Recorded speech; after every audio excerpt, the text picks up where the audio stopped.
Dear friends, welcome to another episode. In this video, we're going to talk about the real reasons behind Donald Trump's growing obsession with the Amazon rainforest, why Brazil has flatly refused any negotiation, and how the recent American military operation in Venezuela completely changed the geopolitical map of South America.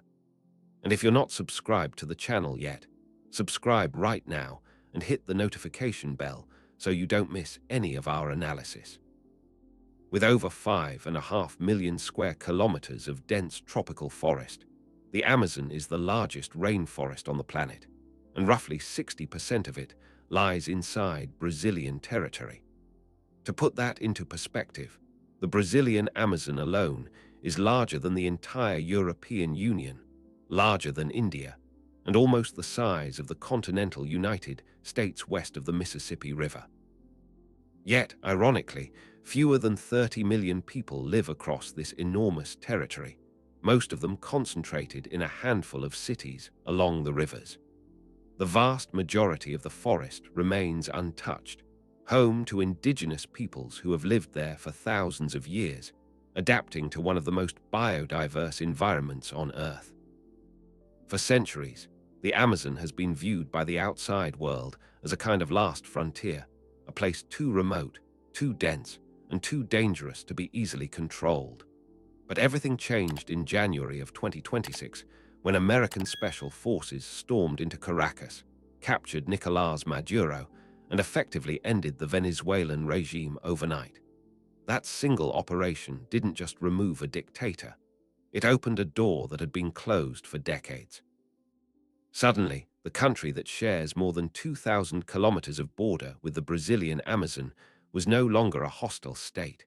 It was under direct American influence. And for the first time in living memory, Washington had a foothold on the northern edge of the rainforest. That's when Donald Trump's tone began to shift. What had previously been vague comments about the importance of the Amazon for the global climate suddenly became something much more direct. In press conferences and interviews, the president started referring to the rainforest as, in his own words, too important to be left in the hands of one country alone.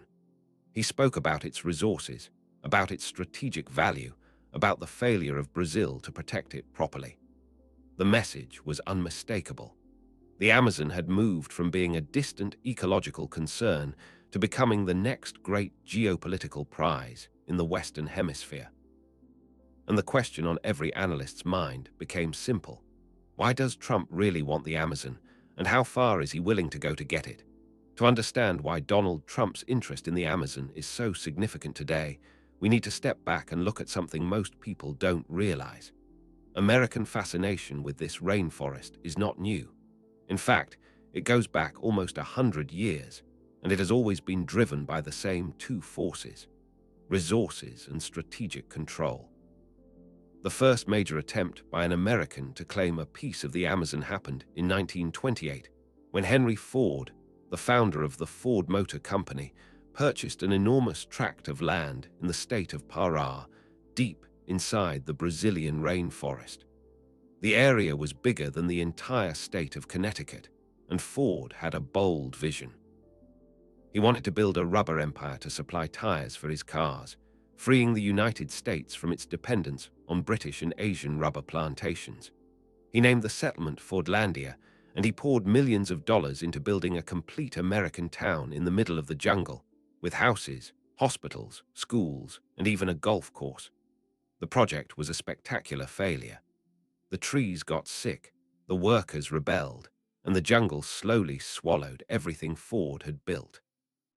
But the lesson Washington took from that experience was clear.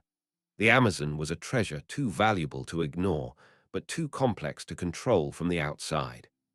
Decades later, during the 1940s and 50s, the United States returned with a different approach. American geological surveys quietly mapped the region, looking for strategic minerals like manganese, bauxite, and uranium. During the Cold War, the Amazon was considered such a sensitive zone that the CIA maintained discreet operations across the basin, monitoring everything from indigenous movements to Soviet scientific expeditions. The fear was simple. If the Soviets ever gained influence in South America, the Amazon could become a base of operations right on the doorstep of the Panama Canal. Then came the most controversial chapter. In 2010, then American Secretary of State Hillary Clinton gave a speech in which she referred to the Amazon as a global asset, a phrase that caused outrage across Brazil. Politicians from every party, both left and right, interpreted her words as a veiled threat to Brazilian sovereignty. The idea that the rainforest belonged to humanity and not exclusively to Brazil became a recurring theme in American foreign policy circles. It was repeated by European leaders too, including French President Emmanuel Macron in 2019. But what nobody expected was that, less than 2 decades later, a sitting American president would take that idea, dust it off, and turn it into the centerpiece of an entirely new doctrine. Everything changed on January 3rd, 2026. At 2 in the morning, helicopters from the American 160th Special Operations Aviation Regiment crossed into Venezuelan airspace, headed directly for downtown Caracas. Within less than 3 hours, Delta Force operators had stormed the residence where Nicolás Maduro was hiding, captured both the Venezuelan president and his wife, and extracted them by air. By sunrise, Maduro was already on American soil, being processed for federal drug trafficking charges in New York. The Venezuelan regime, which had survived more than 2 decades of sanctions, coup attempts, and international pressure, collapsed in a single night. The world watched in stunned silence. Some celebrated the fall of one of the most brutal dictatorships in Latin America. Others, including allies of the United States, expressed deep concern about what this operation represented. Senator Mark Warner, vice chairman of the Senate Intelligence Committee, asked the question that was on everyone's mind.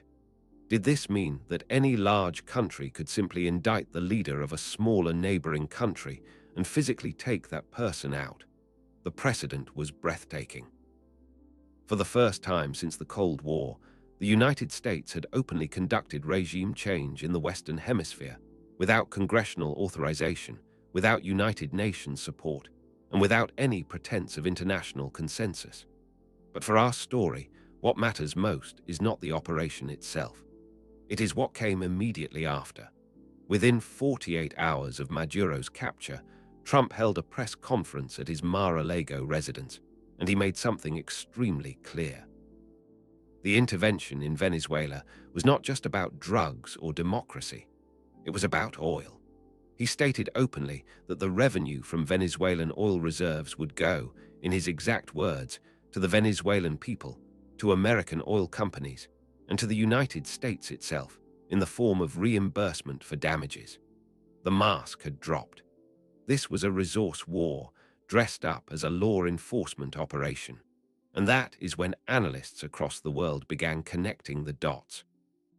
If Trump was willing to send Delta Force into Caracas to secure access to oil, what would stop him from applying the same logic to the next great prize on the South American map?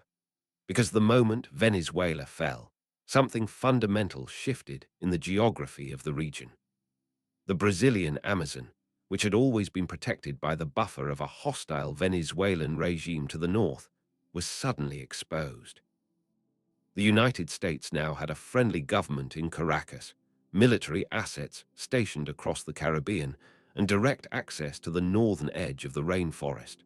The door was open, and Donald Trump began looking south.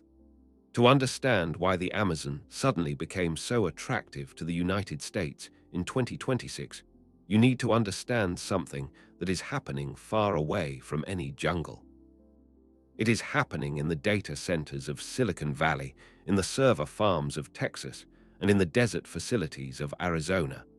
The world is in the middle of the most intense technological race in human history, the race for artificial intelligence supremacy. And this race has a hidden secret that almost nobody talks about. It runs on water. Every time you ask a chatbot a question, every time an artificial intelligence model is trained, every time an algorithm processes an image or generates a video. Somewhere in the world, thousands of computer servers are heating up to dangerous temperatures, and the only practical way to cool them down is with massive quantities of fresh water. A single large data center can consume between 3 and 5 million liters of water per day, the same amount used by a small city. Companies like Microsoft, Google, Meta, and Amazon are building data centers at a pace never seen before. In 2025 alone, the United States announced more than $500 billion in new artificial intelligence infrastructure investments, much of it concentrated in the southwestern part of the country. Arizona, Nevada, Texas, and California are becoming the global capital of artificial intelligence. But there is a problem, a devastating problem. These same states are running out of water. The Colorado River, which supplies water to 40 million Americans across 7 states, has been in chronic drought for more than 2 decades. Lake Mead, the largest reservoir in the country, has dropped to historic low levels. Aquifers in Arizona are being depleted faster than they can be refilled. Cities like Phoenix have already begun rationing water for new construction. And in the middle of all this, technology companies are demanding more and more water to feed the artificial intelligence revolution. The mathematics simply does not work. You cannot build the future of artificial intelligence on a continent that is running out of fresh water. This is where the Amazon enters the story in a way that very few people fully understand. The Amazon basin holds approximately 20% of all the fresh water on the surface of planet Earth.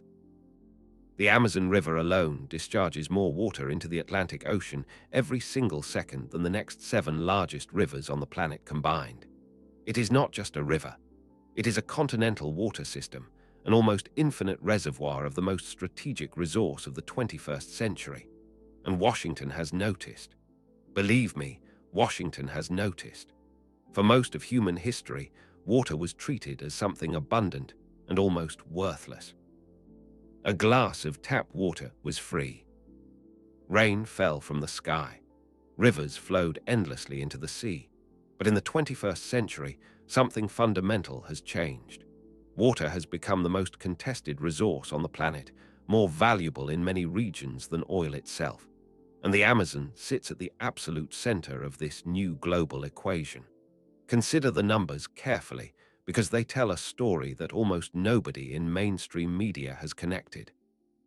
By 2030, the global artificial intelligence industry is expected to consume more fresh water than the entire country of Denmark. By 2035, that consumption could exceed the total annual water use of all of Germany. The big technology companies have already admitted in their own sustainability reports that their water consumption has been growing at more than 20% per year, and they have no plan to stop. Because the alternative is to fall behind in the artificial intelligence race. And falling behind, in the eyes of Washington, is not an option. It is, in their words, an existential threat. China understood this years ago. Beijing has been quietly building water infrastructure across Africa, Central Asia, and South America, securing long-term access to fresh water sources for its own technological expansion. Chinese companies have invested heavily in dams, in river management projects, and in agricultural land near major water sources. And here is where the situation becomes truly tense. China has also been increasing its presence in the Amazon. Chinese companies have signed agreements with Bolivia, Peru, and Ecuador to develop infrastructure projects along Amazon tributaries. Chinese fishing fleets operate at the mouth of the Amazon. Chinese satellite networks now monitor the rainforest in detail. For Washington, this is a nightmare scenario. The idea that the largest fresh water reserve on the planet could fall under Chinese influence is considered, by American strategic planners, completely unacceptable. And this is the heart of the matter. When Donald Trump talks about the Amazon being too important to be left in the hands of one country, he's not talking about saving trees. He's not talking about climate change. He is talking about something far more concrete, far more strategic, and far more urgent. He is talking about securing the water that will power the next century of American technological dominance. Because whoever controls the water controls the data centers. Whoever controls the data centers controls artificial intelligence. And whoever controls artificial intelligence controls the global economy, the global military balance, and ultimately the future itself. The Amazon, in this calculation, is no longer a forest. It is the world's largest strategic reserve. But water is only the beginning of the story. Because beneath the dense canopy of the Amazon, hidden under layers of soil and ancient rock, lies a treasure that is arguably even more valuable than the fresh water flowing above it. The Amazon basin is one of the richest mineral provinces on the entire planet, and many of these minerals are not just valuable. They are absolutely essential for modern industry, for advanced military technology, and for the green energy transition that the entire world is racing to achieve. Let's start with the mineral that almost no one has heard of, but that keeps American defense planners awake at night: niobium. This silvery gray metal is used to produce special steel alloys that are stronger, lighter, and more heat-resistant than anything else available. Niobium is found in jet engines, in spacecraft, in nuclear reactors, in advanced missiles, in submarines, and in the latest generation of military aircraft. Without niobium, the American defense industry simply cannot function at its current level. And here is the part that will shock you. Brazil controls approximately 98% of the world's known niobium reserves. Almost all of it is located in the Amazon region and in the central state of Minas Gerais. The United States has no significant domestic production of niobium. It depends entirely on imports. And for Washington, depending on Brazil for a strategic military mineral is a vulnerability that grows more concerning every year. Then there are the rare earth elements. The same minerals that Trump used as justification for his interest in Greenland. The same minerals that China dominates globally, controlling more than 80% of the world market. The Amazon is believed to hold some of the largest untapped rare earth deposits outside of China and Asia. These minerals are essential for smartphones, for electric vehicle batteries, for wind turbines, for guided missiles, and for almost every advanced technology produced today. The Pentagon has classified rare earth dependency on China as one of the top 3 national security threats facing the United States. Securing alternative sources is not a preference. It is considered a survival issue. And the list continues. The Amazon contains massive deposits of iron ore, of bauxite for aluminum production, of manganese, of copper essential for electrical infrastructure, of gold, of tin, of nickel, of lithium for the batteries of the future, and even of uranium. The Carajás mine in the eastern Amazon is already one of the largest iron ore operations on the planet. Geological surveys suggest that what has been discovered so far is only a small fraction of what actually lies beneath the rainforest floor. The Amazon is, quite literally, a continental-sized vault. When you combine the world's largest freshwater reserve with the world's largest niobium deposits, with massive rare earth potential, with strategic minerals that the American defense industry desperately needs, you begin to understand something important. The Amazon is not just attractive to Washington. It is, in the eyes of American strategic planners, an unavoidable target. And Donald Trump, with his transactional view of geopolitics, sees this more clearly than perhaps any American president before him. This brings us to what some analysts have already started calling the Trump Doctrine, or more accurately, the Monroe Doctrine version 2.0. The original Monroe Doctrine, declared by President James Monroe in 1823, established a simple principle. The Western Hemisphere belonged to the United States, and no European power should interfere in its affairs. For 200 years, this doctrine shaped American foreign policy in Latin America, sometimes through diplomacy, sometimes through covert operations, and sometimes through direct military intervention. But the Monroe Doctrine had always been defensive in nature. It was about keeping others out. Trump's version is different. It is offensive. It is about going in. The new doctrine, never formally announced, but clearly visible in every action of the administration, has three pillars. First, the Western Hemisphere is the absolute strategic priority of the United States, more important than Europe, more important than the Middle East, more important even than Asia. Second, any resource within this hemisphere that is considered essential for American technological and military supremacy must be secured, either through diplomacy, through economic pressure, or, if necessary, through military force.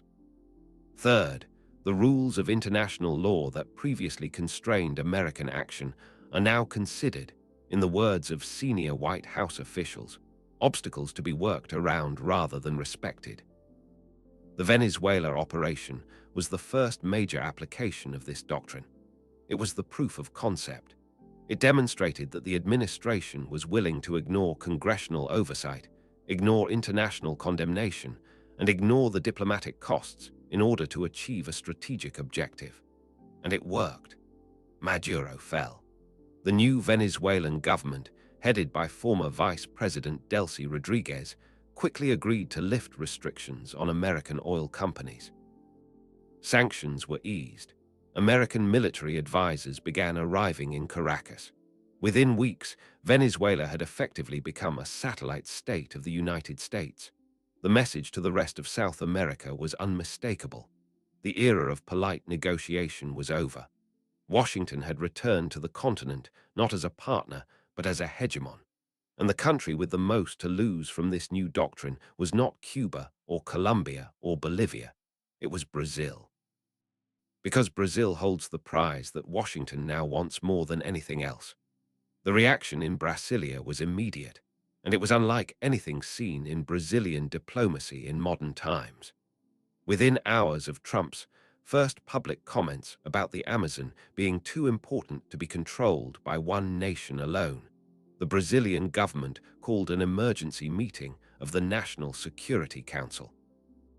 Military commanders, intelligence chiefs, foreign ministry officials, and senior advisors gathered at the Planalto Palace for an urgent assessment of the situation. The mood, according to sources who later spoke to the press, was one of cold and focused anger. The official Brazilian response came 24 hours later, delivered in a televised statement that was broadcast across the country. The message was short, direct, and unmistakable. The Amazon is Brazilian. The Amazon is not for sale. The Amazon will never be for sale. And any attempt by any foreign power to interfere with Brazilian sovereignty over the rainforest would be treated as an act of aggression against the Brazilian state itself. The phrase that became the unofficial slogan of the moment, repeated in newspapers, on social media, and in public demonstrations across the country, was simple: it's not for sale. But behind the public statements, the situation was far more complex and far more dangerous than most Brazilians realized. Brazil's military, while large and respected within South America, has nowhere near the capability to confront the United States directly. The Brazilian Air Force operates a few dozen modern fighter jets. The Brazilian Navy has no nuclear submarines and no aircraft carriers capable of projecting force. The Brazilian Army, while numerous, has limited experience in modern high-intensity warfare. Against the combined might of the American military, which spends more on defense than the next 10 countries combined, Brazil would be in an impossible position. And everyone in Brasilia knew it. So the Brazilian strategy became diplomatic rather than military. President Lula da Silva, in his third term in office, immediately reached out to allies around the world. He called the leaders of France, Germany, China, India, South Africa, and the entire European Union. He requested an emergency meeting of the BRICS bloc. He demanded a special session of the United Nations General Assembly. He invoked the spirit of the Treaty of Tlatelolco and the principles of non-intervention enshrined in the Charter of the Organization of American States. The objective was clear: to build a wall of international opposition so strong that even Trump would hesitate to cross it. But here is the brutal truth of the situation. International law, as the Venezuela operation had just demonstrated, no longer carries the weight it once did. The world had watched American special forces capture a sitting head of state in his own bedroom, and the world had done absolutely nothing. So what happens next? What are the realistic scenarios for the coming months and years, now that Donald Trump has openly declared his interest in the Amazon, and now that Brazil has just as openly declared that the rainforest is not negotiable? Strategic analysts around the world have been working through the possibilities, and the conclusions are sobering. The first and most likely scenario is economic pressure. This is the path that Washington has historically preferred when dealing with resistant governments. Trade tariffs, sanctions on specific Brazilian industries, restrictions on Brazilian exports to the American market, freezing of assets held by Brazilian companies in the United States, and pressure on international financial institutions like the International Monetary Fund and the World Bank to limit credit to Brazil. The Brazilian economy, while large, remains deeply integrated with American financial markets. A coordinated economic squeeze could push Brazil into a severe recession within months, creating internal political instability that Washington could then exploit. This is the playbook that was used against Venezuela for years before the final military operation, and it could be applied to Brazil with devastating effectiveness. The second scenario is the creation of a so-called international protection regime for the Amazon. This idea has been quietly promoted by several American think tanks in recent years. The proposal would be to create a multinational body, supposedly under United Nations supervision, that would have authority over environmental policy in the Amazon basin. On paper, the regime would be presented as a way to save the rainforest from deforestation and climate change. In practice, it would dilute Brazilian sovereignty over the region and give external powers, particularly the United States, a permanent legal foothold inside the Amazon. Trump has hinted at this idea on several occasions, framing it as a humanitarian initiative rather than a geopolitical maneuver.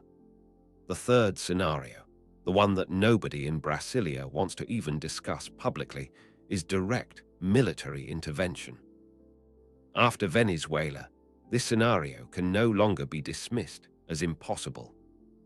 The pretext would not be conquest, it would be something more subtle: a border incident, a humanitarian crisis among indigenous populations, a claim that drug trafficking organizations operating in the Amazon represent a threat to American national security. The same kind of justification that was used against Maduro. American military assets are already positioned in Venezuela, in Colombia, and across the Caribbean. The logistical capability to conduct operations near the Brazilian border exists today, in 2026, in a way that it has never existed before in history. And the fourth scenario, perhaps the most unsettling of all, is a combination of all three: economic pressure, international institutional manipulation, and the constant threat of military action working together to slowly bend Brazilian resistance. So we come to the end of our analysis, and the question that remains is perhaps the most important one of all. What does the future actually hold for the Amazon, for Brazil, and for the delicate balance of power in South America? The honest answer is that nobody knows. We are living through one of those rare moments in history when the old rules have collapsed and the new rules have not yet been written. The capture of Maduro in January of 2026 was not just an isolated event. It was the opening act of a much larger transformation of the global order. And the Amazon, whether Brazil likes it or not, has been placed at the very center of this transformation. What we can say with certainty is that Donald Trump's interest in the rainforest is not going to fade away. The pressures driving it are too powerful, too structural, and too long-term. The artificial intelligence race will not slow down. The thirst for fresh water will not diminish. The demand for niobium, for rare earth elements, for strategic minerals will only intensify as the world transitions to electric vehicles, to renewable energy, and to increasingly automated economies.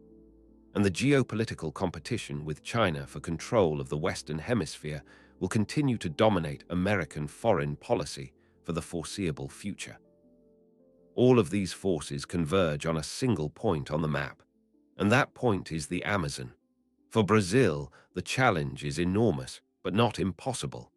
The country has options. It can deepen its strategic partnerships with the BRICS nations, particularly with China and India, to create a counterweight to American pressure.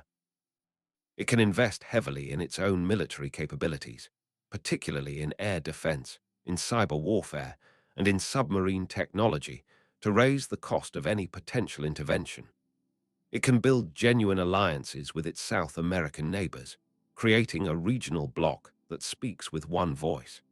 And it can mobilize global public opinion, framing the defense of the Amazon not as a Brazilian issue, but as a planetary one. Because if the rainforest falls under foreign control, the consequences will not stop at the Brazilian border. They will reshape the entire future of humanity. The Amazon is not just trees and rivers. It is the lungs of the world, the cradle of biodiversity, the home of hundreds of indigenous peoples, and now the most strategic territory of the 21st century. Its future will be decided in the coming years by the choices made today in Brasilia, in Washington, and in capitals around the world. But for the people who actually live in the Amazon, the message remains the same. The forest is not for sale. The forest belongs to itself. If you made it this far, you already understand something that most of the world has not yet realized. The next great geopolitical conflict will not be fought over oil, or over borders, or over ideology. It will be fought over water, over minerals, and over the green heart of South America. If this analysis helped you see the world a little more clearly, hit the like button, share this video with someone who needs to understand what is really happening, and leave your thoughts in the comments below. We read every single one. And if you are not yet subscribed to the channel, subscribe right now and hit the notification bell, because the story of the Amazon is just beginning, and you are going to want to be here for what comes next.